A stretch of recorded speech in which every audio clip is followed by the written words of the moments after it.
Hi everyone, this is Mr Neel Raithatha, also known as the Wax Whisperer. Thank you for joining me in my latest video. We have here a patient who attended with otitis externa, and since they've had this ear infection of the outer ear for more than 3 months, we'll classify that under chronic otitis externa. They actually visited me several months prior, the same condition, and we cleared all the debris, as you can see there's quite a lot in there, out of the ear before referring the patient onto their GP. The GP has made an onwards referral to ENT, and in the meanwhile prescribe certain topical antibiotics. And they actually then took a swab, because sometimes with excessive use of antibiotics you can develop a fungal infection in place of the bacterial, or sometimes they can actually coexist.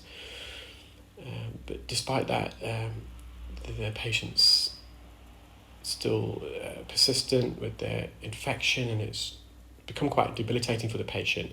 Now, their main symptom wasn't actually hearing loss, it was fullness, itchiness of the ear, and also in the mornings they were complaining that their ears felt stuck together, so all this sticky debris can act like a glue, sticking both sides of the ear canal together, especially if this patient's been lying on this ear. And it takes them a while in the morning after talking and yawning or chewing for the ear to release itself and to become unblocked. So the idea of today is to remove as much debris as safely as possible from this patient's ear. They are already receiving all the necessary medical treatment from their GP, so we're hoping that we can get on top of this for the patient. What is otitis externa? So otitis externa is kind of an umbrella term, if you like, to encompass a range of different types of ear infections that develop and consist within the outer ear. So the outer ear consists of the pinna. The pinna is the satellite dish either side of our heads, made up of cartilage, the ear canal, and also the outermost membrane of the eardrum, which is lined of the same skin that sits and rests on the inner 2/3 of the ear canal, the bony, the osseous portion of the ear canal. And so if either the pinna, the ear canal, or the outer membrane of the eardrum, or in fact all three or two of the three, become inflamed, infected, we categorize that as otitis externa. Now, our ear has its own natural defenses against us developing otitis externa, and those defenses are the skin that lines the ear canal, the superficial layer, the epithelial layer, and also earwax. So I'll talk about the skin first and how that serves as a protective barrier and layer, and then I'll discuss how earwax can also help to fight and ward off against our ears becoming infected. Before I do, you can see that I've removed the majority of the occlusion, and I'm just setting a bit of time now to remove as much debris as possible, but we don't want to put the patient at risk. The last thing I want to do is cause any trauma to the ear canal. Because this ear canal is already inflamed, it's more susceptible to trauma, and therefore if I come in contact with the skin, especially in this region of the ear canal, it can only serve to exacerbate the ear. And in fact, I was reading an article by an ENT surgeon over in America. It's extremely well written and really informative, and their advice is that when you're performing ear care in a case like this, is to of course avoid water. Water will only exacerbate this. Water will reduce, or should I say elevate the pH level of the ear, so it's less acidic, which can then help provide the environment for the bacteria and fungi to further develop and multiply. So the acidity in the ear is very important. Of course, bacteria love warm, moist environments, so if you irrigate this ear or syringe it, it's again going to give potential rise for the infection to worsen. And water itself can also contain harmful bacteria and pathogens of its own. So especially if it's, for example, in the swimming pools where there's loads of chemicals which contain loads of halogens, and also even tap water contains some potentially harmful bacteria. So, and what the ENT surgeons suggest is also to avoid any dry instruments like curettes and ear hooks, because if you were to use a curette, for example, and you're scraping the ear canal to get all this thick discharge off, you're more likely to cause trauma to the ear canal, the skin that lines it, because the ear is already inflamed. So we want to avoid that. So they advocate the use of microsuction, especially in these cases, and it's exclusively microsuction if possible. And you can see I'm just trying to get as much debris away as possible. This part's difficult because I just don't know how thick this layer of discharge is, and if I go in too deep, and I can dig into the canal wall and abrase it and cut it, so I'm just slowly, very gently, just hovering over the surface, going layer by layer by layer. And the main reason I want to get as much debris out of the ear as possible, because as I said, the ear's not going to stick anymore. I've got the majority of the occlusion out. It's also unlikely, this amount of remaining debris is not very likely to cause oral fullness, but this can cause itchiness of the ear, and it can possibly prevent any topical medication this patient is going to be prescribed with of being as effective as it may be, because those ointments and medication can't make direct contact with the outer layer of skin because of all this debris. So if we can remove this, it allows the drops to penetrate deeper and make contact with the skin that's infected and inflamed. The two natural defences our ears have against infection is the skin that lines the ear canal and also earwax, as I explained before. So I'm going to talk about the skin first. Now, the skin in the ear canal differs in different regions. The skin that lines the outer third, and I know some of you guys probably heard this a million times if you've been watching my video, but quite often we have new viewers and subscribers, so I'll just briefly explain. The skin that lines the cartilaginous portion, it's a thicker layer of skin. It contains 3 layers: the epidermis, or epithelial layer if you like, which is a superficial layer, which is what's visible when we examine the ear. You then got the dermis layer is the middle layer, and that's where the hair follicles are contained, the sebaceous and ceruminous glands. So the sebaceous glands and the ceruminous glands secrete natural oils, fatty oils and oily sweats, which when combined with dead skin that's dyed and shedded in of the ear canal to form earwax. And finally you have the subcutaneous layer, which is made up of fatty insulating tissue, connective tissue.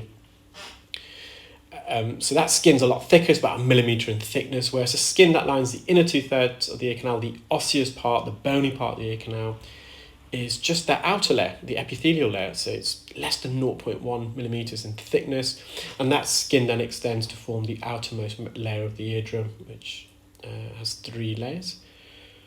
So that epithelial layer of skin, that superficial layer, that's our first line of defence. So sitting on that layer is what we call skin flora. Now, skin flora, if you like, is an ecosystem of its own of different microorganisms, the different bacteria and also fungi. And a lot of these bacteria and fungi are beneficial to us. They're non-harmful, and they are a first line of defence against more dangerous and harmful bacteria. So that skin flora is very, very important. And as is earwax. So earwax, when secreted, it provides a thin coating film of the skin and of the eardrum as well. Although you may not be able to visualise it, it's a very thin veneer coating sheet, if you like. And earwax is acidic. The acidity of earwax helps to inhibit bacterial and fungal growth. Earwax is also hydrophobic. It contains loads of fatty lipid molecules which help us to repel water out of the ear that enters, because, as I said, water is not good for us in the ear.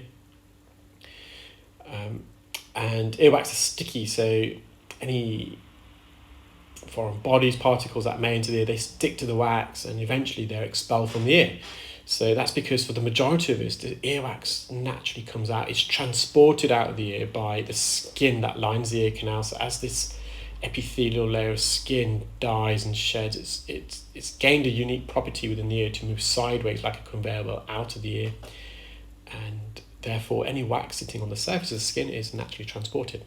So contrary to myths that may be out there, earwax is actually healthy for us guys. It contains antimicrobial and hydrophobic properties which help fight potential harmful bacteria and fungi that originate or enter the ear. Therefore, if you are attempting to poke in your ears and remove wax, not only are you potentially removing away this healthy film of wax that's lining the ear canal, but you're also damaging that very important skin flora and that outer layer of epithelial skin, which then exposes the more deeper layers of skin, and which can then get infected. So as the famous old saying goes, never put anything smaller than your elbow in your ear, which translates in do not poke in your ears, because not only may you be pushing wax debris further in, but you can potentially be grazing the skin and causing trauma to the ear canal, which we don't want. And also be very careful with water entering your ear or being in very humid, moist conditions. So water themselves contain harmful bacteria, and that includes tap water, especially water in swimming pools, because they're full of chemicals and they contain harmful halogens.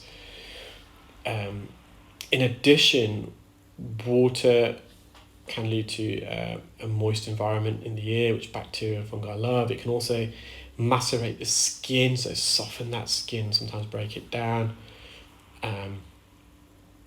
And water can cause an elevation of the pH level in the ear, because water can wash away some of this wax, and the wax is acidic, as mentioned previously. So by allowing water in your ear, it's washing away some of this acidity contained in earwax. It then provides a more suitable environment for bacteria and fungi and viruses to exist and multiply and develop within the ear. So water, poking the ear, big no-nos. They're some of the two major causes of otitis externa of the ear. So you can see I'm just using the fine end here. I've removed the majority of the debris. As I said, I might have mentioned it before, but this front part of the ear canal, the anterior canal wall, this residue, that sitting coatiness is very difficult to remove, because I don't know how thick it is, and the last thing I'd want to do, as mentioned before, is further traumatize this already inflamed skin, because it will just exacerbate the infection. So I'm just gliding over. You may notice I've just slightly bent the tip of this fine end, so the tip is angled away from the canal wall. Now, this section of the ear is slightly different to the previous one. This is the cartilaginous portion. You can see this patient's got this really dried, thickened skin. It's become cracked. And this was another area of concern for the patient, because they found this extremely itchy and irritable, and they really wanted this to be cleared away. So here I am applying a bit more pressure just to release this thickened keratinized skin of the canal wall. The patient was actually, they found this very relieving and satisfying.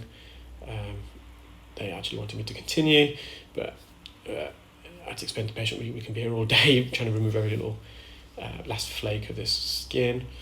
I have discussed the general ear care with the patient. Again, our last appointment, when I attended a few months ago, I did advise them to avoid water in the ear, and I'm not fully convinced from what the patient said that they are. And so I've just discussed really strict water precautions for the patient. The GP has already acting upon this, and they've made a referral to ENT as mentioned earlier. Another potential cause for this otitis externa is potentially, and it's all anecdotal through patients I've seen over the few years, is the patient is experiencing menopause or from menopause. They became menopausal a few years ago, and ever since, that's when this patient's developed this really dry skin in the ear, as you can see here, and also their otitis externa. Menopause is well known and documented to cause dry skin elsewhere in the body. It's less referenced to in the ear, but menopause can lead to hormonal changes, and certain hormones are secreted within the ceruminous glands within the ear. And so the disruption of certain hormones caused by menopause potentially leads to less secretions within the ceruminous glands of the ear, which then means the ear itself becomes drier because it's less oily and oily lubricative secretions as a result of the ceruminous glands in the ear. So that's another potential cause. I did have one client who used to come every 6 weeks, and on their last visit they attended, and it's been a while now, and they booked the appointment, and they were suffering from menopause, and they booked the appointment unsure whether they needed it because they felt completely fine, but they couldn't believe that would be the case because they're having to come every 6 weeks, and their otitis externa, all the associated secreted debris and discharge with it had ceased to exist. And the patient mentioned that they've gone past the menopause stage, and it's great news. I know they watched the video, so hopefully they're watching this one, and if you are, you know who you are. It's great news that your otitis externa has since resolved. So I hope you enjoyed that video, guys. Do take care, keep well, speak soon, bye.